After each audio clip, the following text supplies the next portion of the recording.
बर्फीली शामों की उदास मोहब्बत, सर्दियों की एक लंबी कहानी। पहला अध्याय। पहाड़ों का गांव और सर्दियों की शुरुआत। पहाड़ों के बीच बसा एक छोटा सा गांव, जहां हर साल सर्दियां अपनी पूरी खूबसूरती और कड़वाहट के साथ आती थीं। नवंबर शुरू होते ही चारों ओर बर्फ की सफेद चादर बिछ जाती, पेड़ों की डालियां बर्फ के भार से झुक जाती और हर तरफ सन्नाटा छा जाता।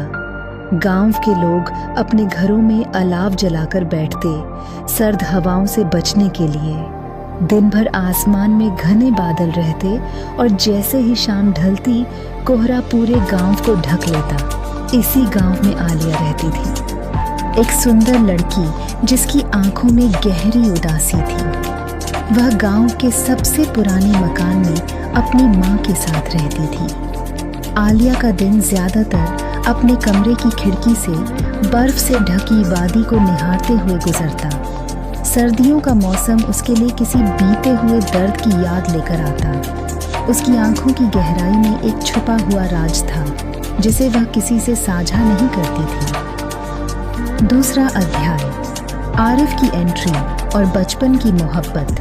आरिफ गांव का एक मेहनती और सच्चा लड़का, जो अपने पिता के साथ लकड़ी का काम करता था। उसका परिवार गरीब था, लेकिन उसकी कारीगरी और मुस्कान ने उसे पूरे गांव में मशहूर कर दिया था। आरिफ अपने हुनर से छोटी छोटी चीजें बनाता और गांव के बच्चों को उपहार में देता। आलिया और आरिफ की पहली मुलाकात तब हुई जब वे बच्चे थे। एक दिन गांव के बच्चे बर्फ में खेल रहे थे। आरिफ ने अपने हाथों से लकड़ी का एक छोटा सा खिलौना बनाया और आलिया को देते हुए कहा, यह तुम्हारे लिए है, तुम इस गांव की सबसे सुंदर लड़की हो। आलिया ने मुस्कुराते हुए खिलौना लिया और वह पल दोनों के दिलों में हमेशा के लिए बस गया। तीसरा अध्याय। मोहब्बत का परवान चढ़ना। जैसे जैसे समय बीता, आलिया और आरिफ की दोस्ती गहरी मोहब्बत में बदल गई। दोनों अक्सर गांव के पास एक पुराने पेड़ के नीचे मिलते, जहां से बर्फीली वादी का अद्भुत नजारा दिखता था। वे घंटों एक दूसरे से बातें करते, सपने देखते। आरिफ अक्सर कहता, आलिया, एक दिन मैं तुम्हें इस गांव से दूर ले जाऊंगा, जहां हम अपनी दुनिया बनाएंगे। आलिया मुस्कुराकर कहती, लेकिन यह गांव और ये बर्फीली वादियां मेरी जिंदगी का हिस्सा हैं, मैं इसे कभी छोड़ नहीं सकती। उनकी मोहब्बत में सच्चाई थी, लेकिन राहें आसान नहीं थीं। आलिया के माता पिता, जो गांव के रईस थे, कभी आरिफ को स्वीकार नहीं करते। आरिफ इस बात को समझता था, लेकिन उसकी मोहब्बत हर बाधा से बड़ी थी। चौथा अध्याय। सर्द रात और जुदाई का फैसला। एक बर्फीली रात, जब पूरा गांव ठंड की चपेट में था और बर्फ के टुकड़े गिरते जा रहे थे, आरिफ ने आलिया से अपनी आखिरी मुलाकात की। वह दोनों अपने पुराने पेड़ के नीचे मिले, जो बर्फ से ढका हुआ था। आलिया, मुझे तुमसे एक जरूरी बात करनी है, आरिफ ने कांपती हुई आवाज में कहा। क्या हुआ आरिफ, तुम इतने परेशान क्यों हो? आलिया ने चिंता भरे स्वर में पूछा।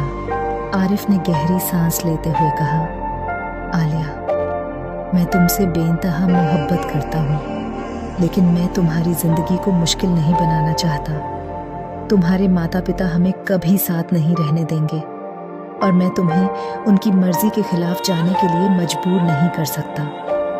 आलिया की आंखों में आंसू आ गए। उसने रोते हुए कहा, तो क्या तुम मुझे छोड़ दोगे? आरिफ, तुम्हारे बिना मैं कैसे जी पाऊंगी? आरिफ ने उसके आंसू पोंछते हुए कहा, यही तो सच्ची मोहब्बत है आलिया, किसी की खुशी के लिए खुद को कुर्बान कर देना। मैं जा रहा हूं, लेकिन मेरी रूह हमेशा तुम्हारे साथ रहेगी।